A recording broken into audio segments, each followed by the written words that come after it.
Hey guys! So I decided to take some time off today to tell you a little bit about myself and to give you a little bit of insight on my life and what I've been through. I was born on March 27, 1950 in New York City. To the disbelief of many people, I was actually not born in the Dominican Republic. I was basically raised there, so that's the reason why many people do think that, but I wasn't born there. When I was 3 months old, my parents decided to go back to the Dominican Republic. However, at the time, DR was going through a really rough time with the dictatorship of Trujillo.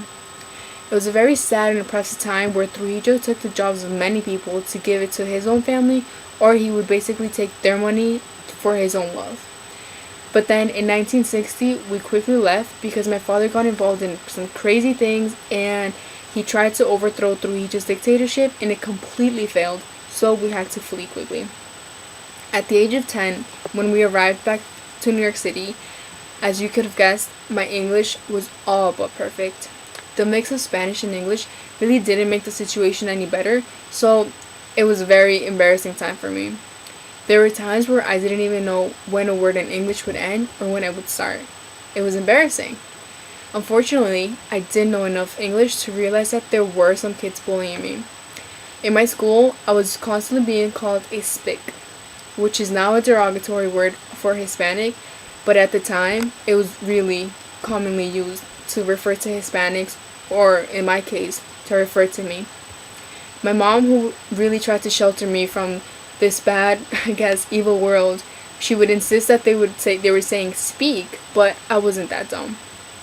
All the discrimination that was going on really caused me to put up walls and to give into literature and just indulge myself in reading and writing, and that was all that would make me happy at the time. My teachers did begin to encourage me to write, and very soon I realized that that was what I really loved to do. When I turned 13, my parents sent me to a boarding school because they didn't like the local schools in New York. Because we were rarely ever together, my relationship with them suffered tremendously. It was a really hard time for me, but hey, what can you do? I'm successful now, and that's all that matters. But alright, enough with my early life information. Let me tell you a little bit about my success. I attended Connecticut College from 1967 to 1969. There, I was lucky enough to win the Benjamin T. Marsgall Poetry Prize. Then, I moved to Middlebury College in 1971. But I still wasn't happy, so I decided to move to Syracuse University in 1975. After I earned my master's degree from Syracuse, I fell in love with teaching. So I got a job as a writer-in-residence for the Kentucky Arts Commission. From there on, I traveled all over the country, going to elementary schools, high schools, colleges, communities, anywhere. I'm known as the most critically and successful Latina writer. Yes, I'm just that awesome. I have written many types of works, for example, novels, essays, poetry, children's books, and many more. My first published work was a collection of poetry, which was called The Homecoming, and it was published in 1984. I was really inspired by painting by Pierre Bonnard, which was, at the time, rare, but he was really my inspiration to all the poems I wrote in The Homecoming. Then came my first novel, called How the Garcia Girls Lost Their Accent, which was published in 1991. It was actually the first book written in English by a Dominican writer.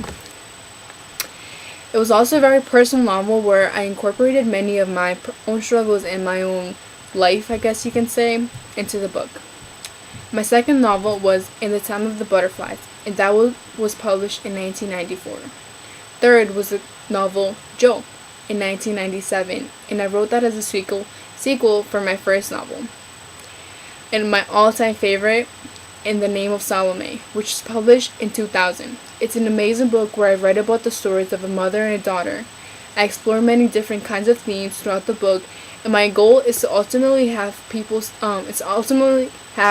see how alike the two women are despite growing up in different circumstances. It's amazing. I recommend you guys all read it. You guys will love it.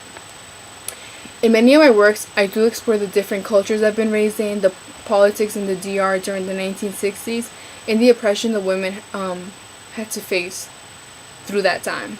I've also been extremely fortunate to win several awards. For example, I received the Lamont Prize from the Academy of American Poets in 1972.